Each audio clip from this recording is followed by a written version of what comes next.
The word gospel means good news. Good news. And there's no better news in all of history, in all of the world, than to know that our sins can be paid for. We have the opportunity through faith in Jesus to spend eternity with God. And so that's what we're celebrating. What you're going to see now is a drama called These Hands. And you're going to see 7 different monologues of people sharing, here's something that I do with my hands. And most of them will share something that, like, this is a shameful thing.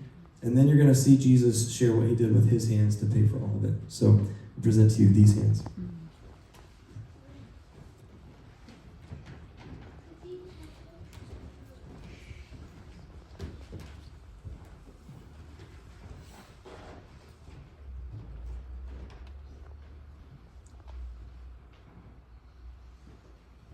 These hands. I remember the first time they picked up a drink. I remember it was just part of having fun. What I don't remember is when it stopped being fun. When did opening a bottle become my way of life? I know I used to live for more than just the next drink. I don't even know who my friends are anymore. And my family gave up on me a long time ago. Can't say I blame them. But it still makes me mad. How can I stop these hands? These hands? Something I'm really ashamed of.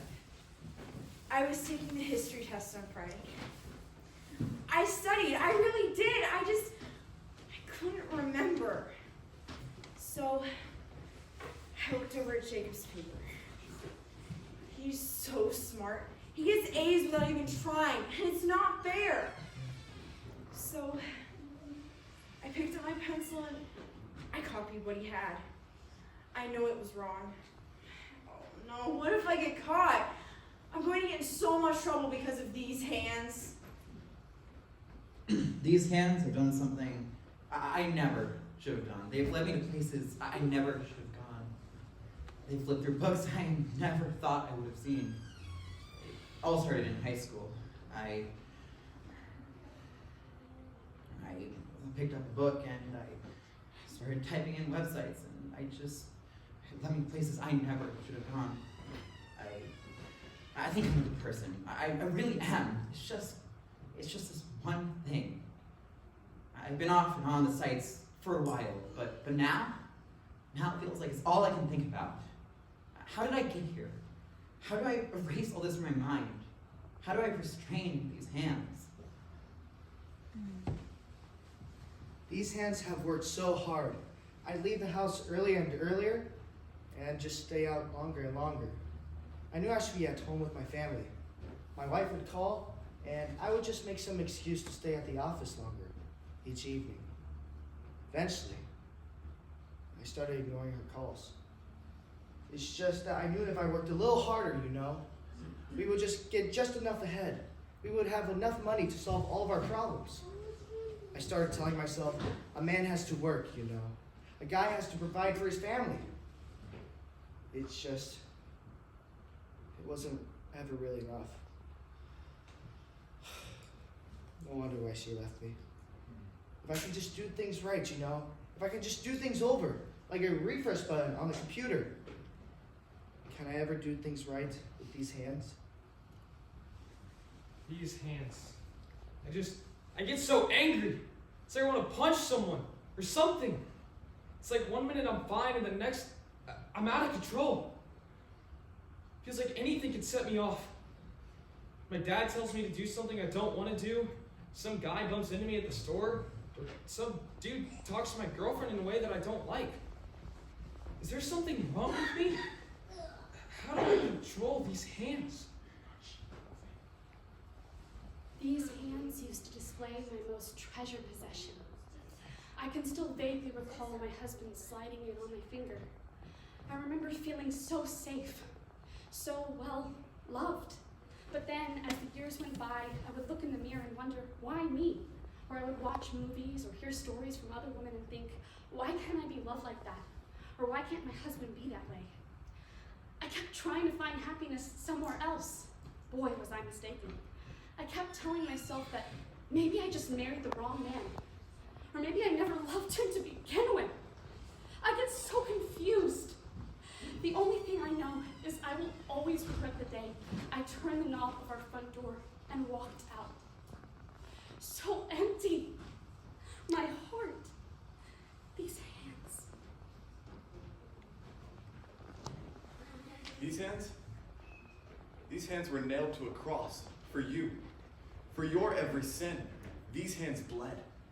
For every wrong word, every wrong thought, and every wrong action, these hands can bring healing. These hands can bring forgiveness.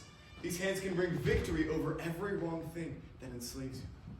In these hands you can have life, freedom, closeness with the God who created you.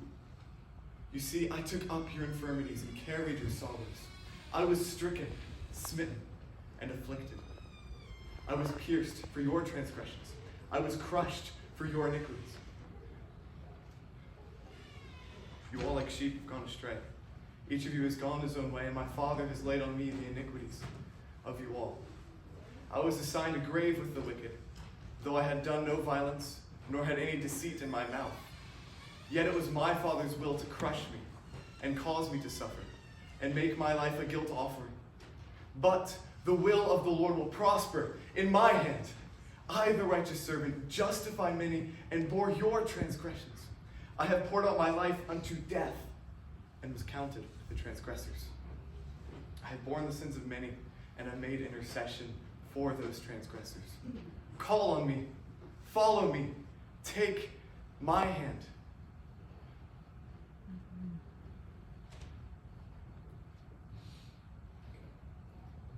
On his right, come, you who are blessed by my Father, inherit the kingdom prepared for you from the foundation of the world. For I was hungry, and you gave me food. I was thirsty, and you gave me drink. I was a stranger, and you welcomed me. I was naked, and you clothed me. I was sick, and you visited me. I was in prison, and you came to me.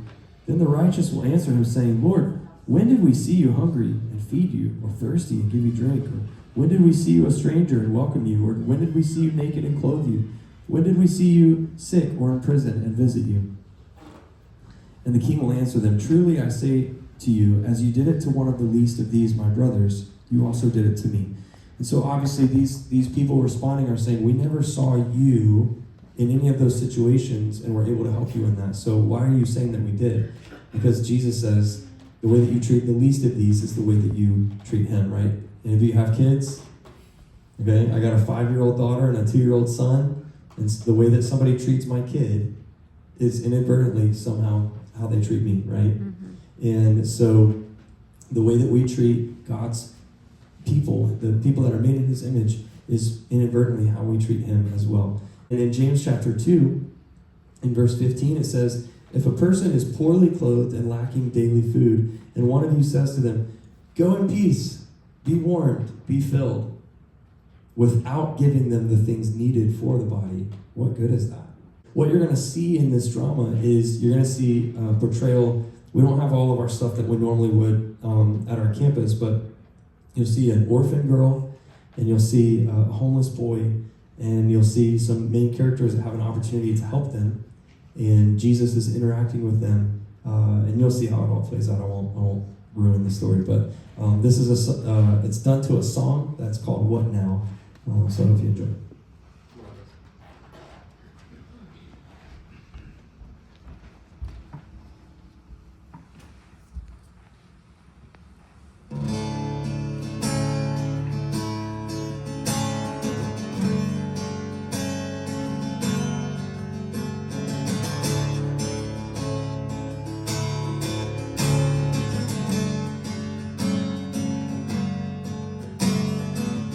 Saw the face of Jesus in a little orphan girl. She was sitting in the corner on the other side of the room. Then I heard the voice of Jesus gently whisper to my heart, Didn't you say you wanted to find me? Here I am, there you are. So what now? What will you do now that you found me? What now? What will you do with this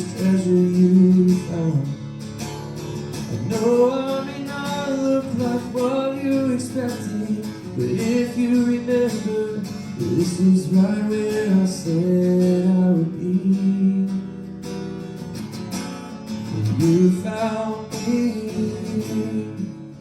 So what now?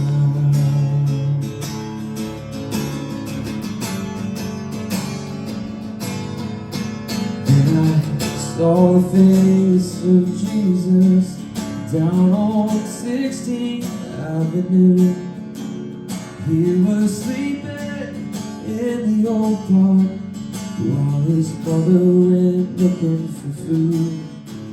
But then I heard the voice of Jesus gently whisper to my soul, didn't you say you wanted to know me?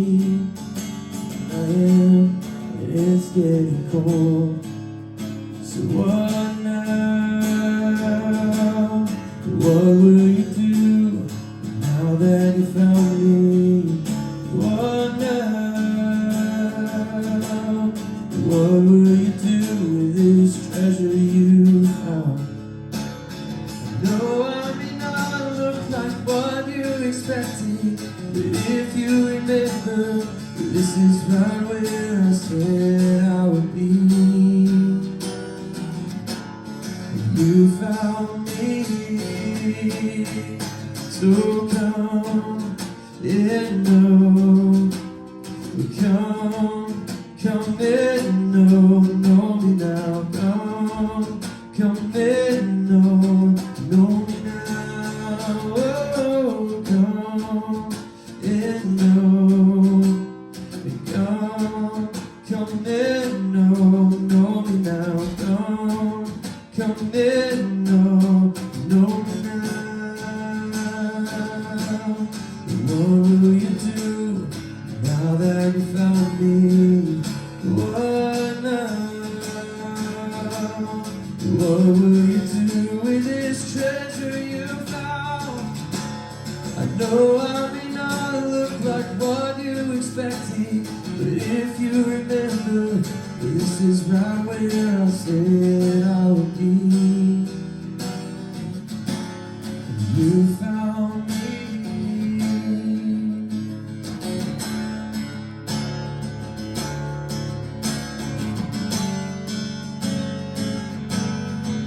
So what now?